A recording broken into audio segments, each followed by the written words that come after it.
संगती कोणाची असते, कशी असते, काय असते, पुष्कळ विचार सांगितला जातो. कोणती संगती करावी, कशाची संगती करावी, जीवानं कोणाच्या संगतीत जावं, तत्त्वज्ञानाने विकल्पाने विचार करायचा झाला तर पुष्कळ आहे.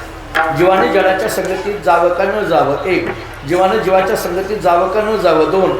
जीवाने इतर देवाच्या संगतीत जावं का न जावं, तीन. आणि जीवाने भगवंताच्या म्हणजे पांडुरंगाच्या संगतीत जावं का न जावं, चार. असा चार पद्धतीने विचार करता येईल. समजा जीव जडाच्या संगतीत गेला तर काय होईल, जीव जीवाच्या संगतीत गेला तर काय होईल, जीव इतर देवाच्या संगतीत गेला तर काय होईल, आणि जीव भगवंताच्या नाम पांडुरंगाच्या कृष्णाच्या संगतीत गेला तर काय होईल, असा विकल्पाने विचार करता येण्यासारखा आहे. मुळात जड म्हणजे काय, जीव म्हणजे काय, इतर देव म्हणजे काय आणि भगवंत काय, याचे जर एका वाक्यात अर्थ करायचे झाले, जड या शब्दाचा अर्थ आहे संसार. जीव जड नाम संसाराच्या संगतीमध्ये गेला, काय पदरात पडणार आहे. नियम व्यवहारातला असा आहे, आपण ज्याच्या संगतीत जातो त्याचा परिणाम आपल्यावर होत असतो. नियम साधा व्यवहारातला आहे, आपण ज्याच्या संगतीमध्ये जातो त्याचा परिणाम आपल्यावर होत असतो. संगती संगदोष हा, असं एक साधं सूत्र आपल्याला व्यवहारात वापरलेलं दिसून येतं. आपण ज्याच्या संगतीत, चांगल्याच्या संगतीत गेलो चांगलं म्हणून घेता येतं, वाईटाच्या संगतीत गेलो वाईट म्हणून वावरावं लागतं. मी ज्या परंपरेत आहे, माणकोजी बोधले महाराजांचा एक अभंग आहे, आणि आपल्याला काही पाठही असतील किंवा नसतील, पण माणकोजी बोधले महाराजांचा एक अभंग फार गोड आहे. महाराजांचा अभंग असा आहे, संता वाचून या सुख कोठे नाही, अमृत ज्यांचे पायी नित्य वसे, संताचे संगती होय मोक्ष गती, नकोवा संगती दुर्जनांची, दुर्जनाच्या संगे दुःख प्राप्त होय, तेथे कैची सोय तारावया, बोधला म्हणे माझी सत्य ही त्रिवाचा, नको अभक्ताचा संग देवा.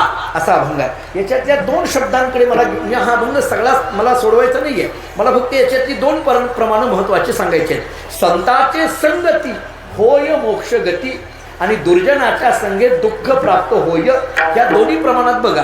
संताचे संगती होय मोक्ष गती, म्हणजे संताच्या संगतीत गेलं की होय मोक्ष गती, आणि दुर्जनाच्या संगतीत गेलं तर दुर्जनाच्या संगे दुःख प्राप्त होय.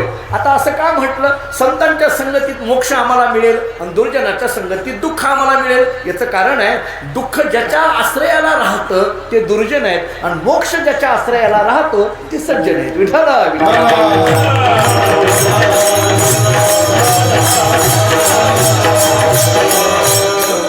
मग मोक्ष जर संतांच्या जवळ राहत असेल आणि दुःख जर दुर्जनाच्या जवळ राहत असेल, तर आपण दुर्जनाच्या संगतीत गेलो की आम्हाला दुःख मिळणार आहे, आणि संतांच्या संगतीत गेलो की आम्हाला मोक्ष मिळणार आहे. याचा अर्थ आपण ज्याच्या संगतीत जातो त्याचा परिणाम आपल्यावर होत असतो. मी अनेक वेळेला गमतीने एक उदाहरण देत असतो. एखादे गुरु शिष्य जंगलातून निघाल्यानंतर ते दोघेही एका झाडाखाली बसल्याबरोबर गुरुजींना ध्यान करावं वाटलं, डोळे झाकले, भगवंताचं ध्यान करायला लागले.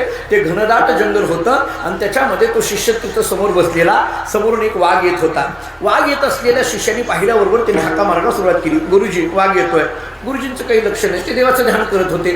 वाघ आणखीन जवळ आला, त्यांनी पुन्हा मोठ्याने हाक मारली, गुरुजी वाघ येतोय, तरी गुरुजींचं लक्ष नाही. वाघ अगदी जवळ आला, त्या शिष्याने पुन्हा मोठ्याने हाक मारली, गुरुजी वाघ येतोय, तरी गुरुजींचं लक्ष नाही. गुरुजींचं काही लक्ष नाही हे त्याच्या लक्षात आल्यानंतर सगळ्या संतांच्या प्रमाणातलं एकच प्रमाण त्याचं पाठ होतं, आपुली आपण करा सोडून. काही माणसं लागूपुरती प्रमाण पाठ करतात बघा तुम्ही. जसं चाली म्हणणारे आपल्याकडे कोणती चाल येणार आहे तेवढंच प्रमाण कसं पाठ करतात का नाही बघा. एखाद्याकडे जर द्रुपदाची चाल दिली असेल आणि दुसऱ्या दिवशी जर विचारलं काय रात्री कीर्तनाला गेला होतात, हो, मग कोणता अभंग होता, की द्रुपदच सांगतो, पहिलं चरण सांगत नाही. ते म्हणतं माझ्याकडे हे चालू होतं, तेवढंच पाठ केलेलं असतं, शेवटचं चरण. तसं काही माणसं लागूपुरती याने एकच प्रमाण पाठ केलेलं, आपुली आपण करा सोडवून. तो म्हटला एवढ्या हाका मारल्या, वाघ अगदी जवळ आला, गुरुजी काही लक्ष द्यायला तयार नाही. हे पिकलं पान गळून गेलं तरी कोणी विचारणार नाही, आपलं व्हायचं जायचं राहिले. आणखीन म्हटला कुठं गुरुजींच्या नादी लागा.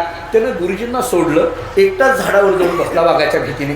तो वाघ गुरुजींच्या जवळ आला, एक क्षणभर थांबला, काही आवाज केला नाही, काही नाही, निघून गेला. हा खाली उतरला. याला आश्चर्य वाटलं की आपण ज्याला घाबरून वरती जाऊन बसलो त्या वाघाने इथं जवळ येऊन साधी डरकरी सुद्धा फुडली नाही. काय गंमत आहे. तुम्हाला एक साधं उत्तर देऊ. आपण जंगलातून जाताना जर अचानक आपल्या समोर वाघ आला तर पळून जायचं नाही, जसं आहे तसंच उभा राहायचं. वाघ काही करत नाही असं म्हणतात. मला माहित नाही, ते ह्याला गेलो होतो ताडोबाला. मी त्या फॉरेस्ट ऑफिसरने मला सांगितलं की असं करा, असं त्यानं सांगितलं. मी तुम्हाला सांगितलं, हे खरं का खोटं तुम्ही अनुभव करून मला पुढल्या वर्षी सांगा. जर आला तर सांगू, नाही तर जाऊ द्या, कसं असेल तसं. ते सांगतात. ते तिथं वाघ थांबला. त्याने आवाज केला नाही, काही नाही. यांनी विचार केला, आपण घाबरून याला वरती गेलो, याचा काहीच नाही. खाली उतरल्याबरोबर गुरुजींचं ध्यान संपलं. दोघांनी समोर एकमेकाकडे पाहिलं. गुरुजींनी स्मित हास्य केलं, रस्त्याने चालायला लागले. चालायला लागल्याबरोबर एक डास, एक मच्छर गुरुजींच्या गालाला चावला. त्यांनी अशी थप्पड मारली, म्हटले, अरे बापरे, काय भयंकर डास आहे, केवढा जोरात चावला. त्या शिष्याने विचारलं, गुरुजी मगाशी वाघ तुमच्याजवळ आला, तुम्ही जरासुद्धा घाबरला नाही, आता साधा डास चावल्यानंतर म्हणता भयंकर आहे, जोरात चावला, असं कसं काय?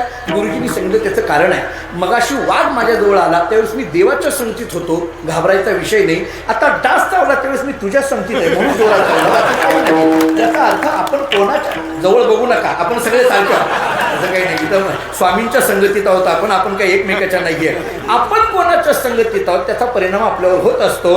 निश्चित अवस्था प्राप्त करायची असेल तर जो निश्चित आहे त्याच्या संगतीत जावं लागेल. तुझी ये संगती झाली अमुची निश्चिंती. कारण संसाराचं स्वरूप दुःखाचं आहे, त्याच्या संगतीत जीव गेला तर त्याला काय होणार आहे? दुःखच प्राप्त होणार आहे. दुःख बांधवाडी हा संसार, असं संसाराचं स्वरूप आहे. बरं, मग जीवानं जडाच्या संगतीत न जाता जीवानं जीवाच्या संगतीत गेलं तर काय होईल? आता ऐका, एक तत्वज्ञानाचं उत्तर देऊन जातो. जो जीव संगतीमध्ये जाण्याकरता निघाला तो जीव अपूर्णच आहे, आणि जो जीव ज्या जीवाच्या संगतीमध्ये जाण्याकरता निघाला तो जीवही अपूर्ण आहे. म्हणजे अपूर्णाच्या संगतीत गेलं तर अपूर्णताच येणार आहे ना. म्हणजे हाही अपूर्ण, तोही अपूर्ण, पूर्णता कुठे येणार आहे? म्हणून जीवानं जीवाकडे गेलं तर अपूर्णता आहे. किती गोष्टी झाल्या? दोन. जीवानं जडाकडे गेलं तर दुःख रूपत आहे, जीवानं जीवाच्या संगतीत गेलं तर अपूर्णता आहे. आता तिसरा मुद्दा घ्या, जाऊ द्या हो, इतर देवाच्या संगतीत गेलं तर चालत नाही का? आता तुकोबाराय फार गोड बोलतात इतर देवाबद्दल. तुकोबारांची एकच भाषा आहे, सेंदरी हिंदरी दैवते, सरळ प्रमाण देतो. सेंदरी हिंदरी दैवते कोणती तुझी भूते घेते. जरा पुढचं फार महत्वाचं आहे बघा. आपुल्या पोटाची रडते, हे किती वैशिष्ट्य आहे बघा. आपुल्या पोटाची रडते मागती सीते अवधान, हे जरा थोडं बाजूला ठेवा. पण आपुल्या पोटाची रडते, तुकाराम महाराज म्हणतात, ही दैवत इतर दैवत, हे महाराजांचे शब्द आहेत बरं. आपुल्या पोटाची रडते, थोडक्यात आपल्या करता जर ते रडत असतील, मला हे पाहिजे, मला हे पाहिजे असं रडत असतील, तर आपण त्यांच्याकडे जाऊन काय पूर्णता येणार आहे? त्यांचंच पोट नीट भरलेलं नाही ना, आपलं कसं पोट भरायचं? हे महाराजांचे शब्द आहेत, मी माझ्या पदरचं बोलत नाही. आपुल्या पोटाची रडते, याला तत्वज्ञानाचा शब्द द्यायचा झाला तर ते स्वतःच अतृप्त आहे. मग आम्हाला कशी तृप्त करतील? म्हणून जीव जडाकडे गेला दुःखरूपता, जीव जीवाच्या संगतीत गेला अपूर्णता, जीव इतर देवाच्या संगतीत गेला अतृप्ती. मग जीवाला जर पूर्ण व्हायचं असेल तर परिपूर्णाच्या संगतीत जावं लागेल, आणि परिपूर्ण या जगामध्ये केवळ आणि केवळ परमात्मा आहे. म्हणून तो गोपाळ म्हणतो, आम्ही जो पूर्णत्वाला पोहोचलो याचं कारण तुझी ये संगती. विठाला विठाला